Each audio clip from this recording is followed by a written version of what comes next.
আল্লাহর কসম লাগে কথাগুলো শুনে যাবেন। সবকিছু যদি আল্লাহ সৃষ্টি করে থাকে তাহলে আল্লাহকে কে সৃষ্টি করেছে? এই প্রশ্নটির সম্মুখীন আমরা প্রায়ই হই, যেটা অমুসলিমদের কাছে হতে পারে, যেটা নাস্তিকদের কাছে হতে পারে, এবং আমাদের মতো মুসলমানদের মাথায়ও এই রকম প্রশ্ন ঘোরে। এই প্রশ্নটির উত্তর আমি আপনাদেরকে দিয়ে দিব ছোট্ট একটা ঘটনার মাধ্যমে। তো চলুন শুরু করা যাক সেই ঘটনাটি। একবার ইরাকে সমস্ত নাস্তিকের একত্রিত হলো এবং সেখানকার সমস্ত আলেমদের ডাকলো এবং বলল, তোমরা যদি আমাদের 4টা প্রশ্নের উত্তর দিতে পারো তাহলে আমরা ইসলাম ধর্ম গ্রহণ করে নেব, আমরা মুসলমান হয়ে যাব, আমরা নাস্তিক থাকবো না। তারপর সকল আলেমরা বলল, ঠিক আছে, তোমাদের প্রশ্ন 4টি করো, আমরা প্রশ্ন উত্তর দেওয়ার চেষ্টা করব। নাস্তিকদের প্রথম প্রশ্ন হলো, আমরা তো এখন সবাই এখানে উপস্থিত আছি, তাহলে আল্লাহ তাআলা কি করছেন? এটিই ছিল তাদের 1 নম্বর প্রশ্ন।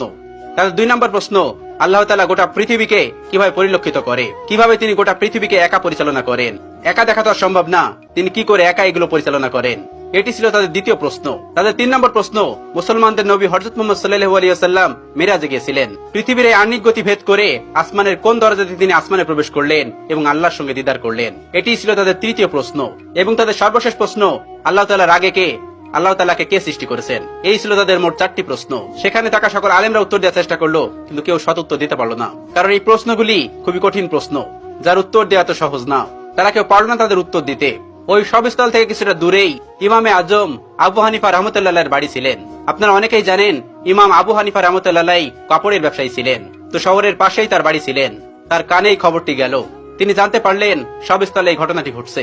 তিনি দ্রুত বাড়ি থেকে বের হয়ে সেই সবস্থলে উপস্থিত হলেন। তার বয়স তখন মাত্র 13 বছর।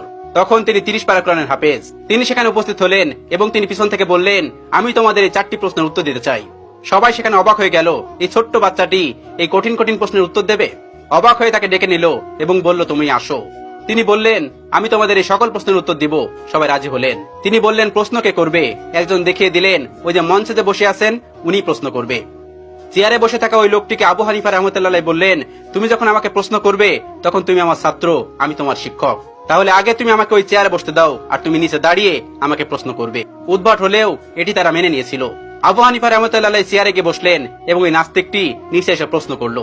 প্রথম প্রশ্নটি ছিল এরকম, যে আল্লাহ তাআলা এখন কি করছেন? আবু হানিফা রাহমাতুল্লাহ তীক্ষ্ণ বুদ্ধি সম্পন্ন একজন মানুষ ছিলেন। আল্লাহ তাআলা তাকে অনেক হিকমত দিয়েছিলেন, অনেক জ্ঞান দিয়েছিলেন। তিনি উত্তর দিলেন, আল্লাহ তাআলা এই মুহূর্তে তোমার মতো বেকুবকে চেয়ার থেকে নামিয়ে আমাকে চেয়ারে বসিয়ে দিয়েছেন। এটি ছিল 1 নম্বর প্রশ্নের উত্তর। সবাই অবাক হয়েছিল। এই উত্তর খণ্ডানোর মতন উত্তর তাদের কাছে ছিল না, তাই তারা এটি মেনে নিতে বাধ্য হয়েছিল। এবার তিনি বলেছিলেন, এবার তোমার দ্বিতীয় প্রশ্নটি করো। দ্বিতীয় প্রশ্নটি করলো, আল্লাহ তাআলা একা এই পুরো পৃথিবীকে কিভাবে পরিচালনা করে? একা তিনি পুরো পৃথিবীকে কিভাবে দেখেন? তিনি তাদেরকে 4 কোণাওয়ালা একটা ঘরে নিয়ে গেলেন এবং সেই ঘরে একটা বাতি জ্বালালেন, একটা মোমবাতি। এবার তিনি বললেন, এবার বলো, এই আলোর মুখ কোন দিকে, এই আলোর চোখ কোন দিকে? তারা কোনো উত্তর দিতে পারলো না। তারা বলল, এই আলো তো ছড়িয়ে পড়েছে। তিনি তাদেরকে বললেন, আল্লাহ তাআলা নূরের তাজাল্লির মাধ্যমে গোটা পৃথিবীতে এভাবে ছড়িয়ে রেখেছেন এবং তিনি সবকিছু দেখতে পান এই নূরের মাধ্যমে। এই প্রশ্নের উত্তর নাস্তিকদের কাছে ছিল না, তারাও এটি মেনে নিয়েছিল। তৃতীয় প্রশ্ন করা হলো, হযরত মুহাম্মদ সাল্লাল্লাহু আলাইহি ওয়াসাল্লাম পৃথিবীর আহ্নিক গতি ভেদ করে আসমানের কোন দরজা দিয়ে আল্লাহর সঙ্গে মেরাজ করতে গেছিল? তখন আবু হানিফা রাহমাতুল্লাহ হাতে একটা ডিম নিলেন এবং বললেন, এই ডিমটি থেকে 22 থেকে 23 দিন পরে বাচ্চা ফুটে বের হবে। এবার তোমরা বলো, এই ডিমটির বাচ্চা কোন দিক থেকে বের হবে? তারা বললেন, এটি ঠোঁট দিয়ে ডিম ভেঙে বের হবে। তিনি বললেন, কোন দিক দিয়ে বের হবে? তারা বললেন, এটা আমাদের জানা নেই। এবার ইমাম আবু হানিফা রাহমাতুল্লাহ বললেন, আল্লাহ তাআলা তার বান্দাকে আসমানে নিবেন কোন দরজা দিয়ে নিবেন, এটি আল্লাহ তাআলা ভালো জানেন। এটা আল্লাহ তাআলার কাজ, তোমার আমার কাজ না। আসমান তার, আসমানের যে কোনো জায়গা দিয়ে তার নবীকে আসমানে নিতে পারেন। চতুর্থ প্রশ্ন, যেটি সব থেকে গুরুত্বপূর্ণ, আল্লাহ তাআলাকে কে সৃষ্টি করেছেন? আল্লাহ তাআলার আগে কে? ইমাম আবু হানিফা রাহমাতুল্লাহ বললেন, তোমাদের মধ্যে কি এমন কেউ আছেন যিনি অনেক ভালো অঙ্ক করতে পারে? তখন একজন বললেন, হ্যাঁ আমি পারি। তখন তাকে বলল, তুমি 1 থেকে গুনতে শুরু করো। তখন সে গোনা শুরু করলো। 1 2 3 4 5 6 7 8 9 10 10 পর্যন্ত গোনার পর আবু হানিফা রাহমাতুল্লাহ তাকে থামিয়ে দিলেন এবং তাকে বললেন, এবার তুমি উল্টো দিক দিয়ে গোনা শুরু করো। তিনি গোনা শুরু করলো 9 8 7 6 5 4 3 2 1। এরপরে এসে সে আর গুনতে পারলো না। এবার ইমাম আবু হানিফা রাহমাতুল্লাহ তাকে বললেন, তুমি থামলে কেন? আমি তো তোমাকে থামতে বলিনি। তিনি বললেন, এর আগে কিছুই নেই। এবার আবু হানিফা রাহমাতুল্লাহ বললেন, আল্লাহর আগেও কিছু নেই।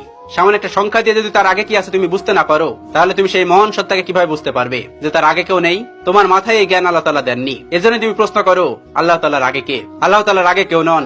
কুল হুয়াল্লাহু আহাদ, আল্লাহুস সামাদ, লাম ইয়ালিদ ওয়া লাম ইউলাদ ওয়া লাম ইয়াকুল লাহু কুফুয়ান আহাদ। তিনি এক এবং একক, তাকে কেউ জন্ম দেননি, তিনিও কাউকে জন্ম দেননি। তিনি শাশ্বত চিরন্তন, তার আগে পরে কেউ নেই। এই ছিল আবু হানিফা রাহমাতুল্লাহ প্রজ্ঞা এবং জ্ঞান, যেটি দিয়ে তিনি পুরো পৃথিবীকে আলোকিত করে রেখেছিলেন তার জ্ঞান দিয়ে। এখনো তার কিতাব, তার দর্শন দিয়ে মানুষ ইসলামকে পরিচর্যা করে। আল্লাহ তাআলা আমাদের সকলকে ইসলামের পথে থাকার তৌফিক দান করুন, ইসলামের পথে চলার তৌফিক দান করুন, ইসলামের বিধানগুলো মানার তৌফিক দান করুন।